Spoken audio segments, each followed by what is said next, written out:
শ্যাম্পুর এই সেটটাতে চার্জের লাইন পেচ্ছে এবং কি চার্জে যেগুলো শো করতেছে, কিন্তু দেখেন চার্জারে কোনো এম্পিয়ার পাইতেছে না। এইভাবে যদি সারাদিনও আমি চার্জে রাখি চার্জ জমা হবে না, শুধু চার্জ হচ্ছে এটাই শুধু দেখাচ্ছে, কিন্তু চার্জ যে জমা হবে সারাদিন লাগলেও চার্জ জমা হচ্ছে না। তো এটার জন্য আমি আজকে দেখবো সেটটা খোলে কী সমস্যা। কাস্টমারের কথা, সারাদিন চার্জে রাখলেও 1 কোটি চার্জ জমা হচ্ছে না। যে দেখেন এখন আমি যে কামটা করলাম, এটা সব বোর্ডে, সব মাদারবোর্ডে পাবেন। চার্জিংয়ের যে চার্জিং আইসিটা, তার পাশে এরকম একটা দেখেন ডায়োড আছে। এই ডায়োডটার কারণে এটা চার্জটা জমা হচ্ছে না। চার্জ জমা না হওয়ার পিছনে অনেক কিছু কারণ থাকতে পারে, যেমন পিন থাকতে পারে, চার্জিং আইসির সমস্যা হতে পারে, ঠিক আছে, কানেক্টারের সমস্যা থাকতে পারে। তো আমি এই সেটটাতে পাইলাম আপনার হচ্ছে প্রতিটা চার্জিং আইসির পাশে এই ডায়োডটা থাকে। এই যে এই বোর্ড থেকে এই ডায়োডটা নিয়ে আমি এইখানে লাগিয়ে দিলাম, কাজ হয়ে গেল।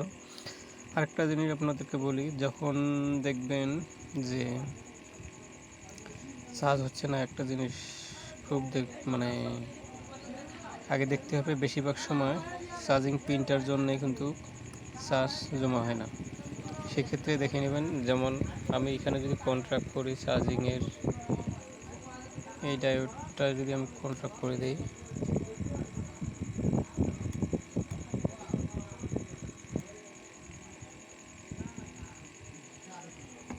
আমার পিনটার লাইন পাই নাই হয়তো। দেখেন এখানে আমি কন্ট্রাক্ট ডায়োডটা করলে চার্জার অফ হয়ে যাচ্ছে, তার মানে চার্জার পিন আমার ঠিক আছে। সেহেতু আমি এই ডায়োডটা আগে চেঞ্জ করে নিলাম। এই ডায়োডটা চেঞ্জ করে দেখবেন যদি চার্জ না হয় তাইলে চার্জিং আইসির কাজ করে দেখবেন। আর এইগুলো ডায়োড আপনার পুরাতন বোর্ড থাকে, আগে দেখে নেবেন যে ওই বোর্ডের চার্জিং সমস্যা আছে নাকি। দেখবেন যদি চার্জিং সমস্যা ওই বোর্ডের থাকে তাহলে ওইখান থেকে ওটা দিয়ে আবার কোনো কাজ হবে না। এখন দেখেন আমার চার্জিং এম্পিয়ারটা না শো করতেছে 1.5